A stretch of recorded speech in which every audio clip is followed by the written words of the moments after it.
सीधा शुरू करते हैं। जब हम किसी अच्छे थेरेपिस्ट से बात करते हैं तो वो जो एहसास होता है ना कि वाह, ये इंसान मुझे सच में समझता है, वो एक बहुत ही गहरा, सुकून देने वाला मानवीय अनुभव है। एक इंसान दूसरे इंसान की भावनाओं को बिना कहे ही समझ लेता है। लेकिन जरा सोचिए, क्या हो अगर मशीनें भी हमारी भावनाओं को पढ़ना शुरू कर दें, और वो भी कोई तुक्का लगाकर नहीं, बल्कि उस अदृश्य डेटा को खंगाल कर जो हम अनजाने में ही मशीनों के साथ शेयर कर रहे हैं। आज के इस विश्लेषण में हम इसी दिलचस्प टॉपिक की डिकोडिंग करने वाले हैं। तो सबसे बड़ा और प्रासंगिक सवाल यही है कि क्या कोई मशीन सच में इंसानी भावनाओं को समझ सकती है? आज के इस डिजिटल मेंटल हेल्थ के दौर में तकनीक सिर्फ अंदाजा नहीं लगा रही है, वो तो बैकग्राउंड में चुपचाप उन डेटा स्ट्रीम्स को पढ़ रही है जिन्हें आम बातचीत में पकड़ना भी नामुमकिन है। आइए देखते हैं कि मशीनें आखिर ये जादू कर कैसे रही हैं। चलिए आते हैं हमारे पहले हिस्से पर, सहानुभूति का भ्रम। जब स्क्रीन पर मौजूद कोई एआई असिस्टेंट हमारी उदासी या खुशी के हिसाब से एकदम सही जवाब देता है तो ऐसा लगता है ना जैसे उसमें कितनी सहानुभूति है, बिल्कुल किसी जादू की तरह। ऐसा महसूस होता है जैसे मशीन के अंदर भी कोई दिल धड़क रहा है। लेकिन असलियत कुछ और है। इस इमोशनल एआई का जो तकनीकी नाम है वो है इफेक्टिव कंप्यूटिंग। यही वो तकनीक है जो मशीनों को हमारी भावनाओं का पता लगाने, उन्हें डिकोड करने और उन पर रिएक्ट करने की ताकत देती है। लेकिन मशीन जन्म से ये नहीं जानती। इन मॉडल्स को लाखों करोड़ों सैंपल्स पर बाकायदा ट्रेन किया जाता है। जैसे कि अगर आवाज़ ऐसी है तो इसका मतलब चिंता है, या अगर ये शब्द इस्तेमाल हुए हैं तो इंसान उदास है। इतनी भारी ट्रेनिंग के बाद ही ये मॉडल्स खुद से हमारे इमोशनल सिग्नल्स को पहचानने लगते हैं।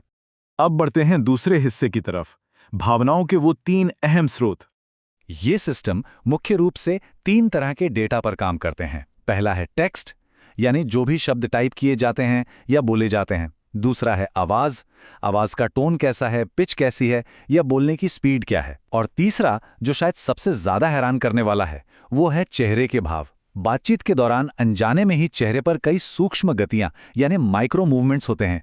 शीशे में देखकर शायद कोई खुद भी इन्हें नोटिस ना कर पाए, लेकिन एआई के सेंसर्स इन छोटी छोटी हरकतों को बड़ी आसानी से पकड़ लेते हैं। और अब बात करते हैं तीसरे हिस्से की, तकनीकी पहलू या अंडर द हुड। देखते हैं इन थेरेपी टूल्स के पीछे का असल गणित क्या है। जब कोई इन एआई टूल्स से बात करता है तो सबसे पहले वो इनपुट नेचुरल लैंग्वेज प्रोसेसिंग यानी एनएलपी मॉडल के पास जाता है। एनएलपी का काम सिर्फ ये देखना नहीं है कि क्या कहा गया है, बल्कि ये इस बात की पूरी चीर-फाड़ करता है कि बात को कैसे कहा गया है। ये शब्दों के चुनाव का विश्लेषण करता है, वाक्यों की लंबाई नापता है और सबसे जरूरी, ये हिचकिचाहट के पैटर्न्स को ट्रैक करता है। बोलने या टाइप करने के बीच में जो ठहराव आता है ना, उसका बहुत गहरा भावनात्मक मतलब होता है और एनएलपी इसे तुरंत पकड़ लेता है। शब्दों के बाद बारी आती है आवाज की। आवाज के विश्लेषण में प्रोसोडी को परखा जाता है। आसान भाषा में कहें तो प्रोसोडी का मतलब है बोलने की लय और उसका उतार चढ़ाव। इन पैटर्न से एआई को बहुत सारे सुराग मिलते हैं। मिसाल के तौर पर, अगर बात करने की टोन बिल्कुल सपाट है, कोई उतार चढ़ाव नहीं है, तो सिस्टम इसे डिप्रेशन का संकेत मान सकता है। वहीं अगर बोलने की स्पीड बहुत तेज है और वाक्य एकदम छोटे हैं, तो ये सीधे तौर पर तनाव या स्ट्रेस का इशारा हो सकता है। इन सारे इनपुट्स को लेने के बाद क्लासिफिकेशन लेयर में डेटा प्रोसेस होता है और यहीं पर जटिल मानवीय भावनाओं को ठंडे कठोर गणितीय प्रतिशतों में बांट दिया जाता है। डेटा प्रोसेस होने के बाद आउटपुट कुछ ऐसा दिखता है। 78% संभावना है कि इंसान चिंतित है, 15% कि वो सामान्य है और 7% कि वो संतुष्ट है।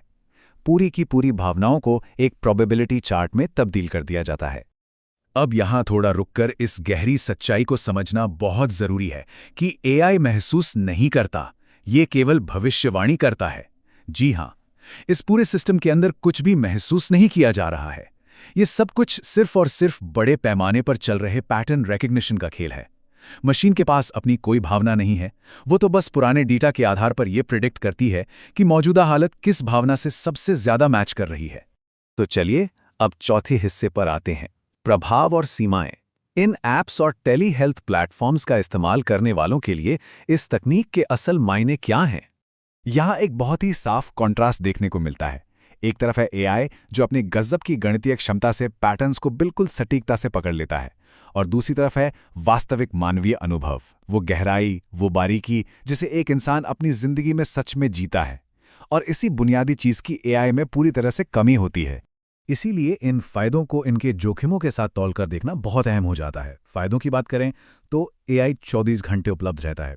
ये किसी को जज नहीं करता, बिल्कुल बिना किसी पूर्वाग्रह के काम करता है। और हाँ, ये उन पैटर्न्स को भी पकड़ सकता है जो शायद एक इंसान के सचेत दिमाग से चूक जाएं। लेकिन कमियों को भी नज़रअंदाज नहीं किया जा सकता। इसके पास खुद का कोई इंसानी अनुभव नहीं है। ये अलग अलग संस्कृतियों में भावनाओं को व्यक्त करने के तरीके को गलत समझ सकता है। और सबसे बड़ा डर है डेटा प्राइवेसी का। किसी भी व्यक्ति की भावनात्मक स्थिति का डेटा बहुत निजी होता है और इसके लीक या गलत इस्तेमाल के जोखिम सच में बेहद गंभीर हैं। तो इस पूरे विश्लेषण का निचोड़ क्या निकला? यही कि एआई भावनाओं को पहचानने में वाकई कमाल का काम कर रहा है, लेकिन मेंटल हेल्थ केयर के क्षेत्र में इसका सबसे जिम्मेदार और शक्तिशाली इस्तेमाल तभी है जब ये एक सहायक की भूमिका में रहे।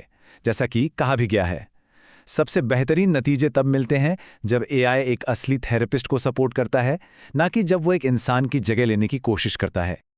आइए इस चर्चा को एक विचारोत्तेजक सवाल के साथ खत्म करते हैं। भविष्य में तकनीक जैसे जैसे और आगे बढ़ेगी, डिजिटल सहायता और सच्चे मानवीय जुड़ाव के बीच की रेखा हम कहाँ खींचेंगे? क्या मशीन की भविष्यवाणी कभी सच्ची मानवीय सहानुभूति की जगह ले पाएगी? इस बारे में सोचिएगा जरूर। ये एक ऐसा सवाल है जिसका जवाब हमें इस तकनीकी युग में साथ मिलकर खोजना होगा। इस विश्लेषण से जुड़ने के लिए बहुत बहुत धन्यवाद।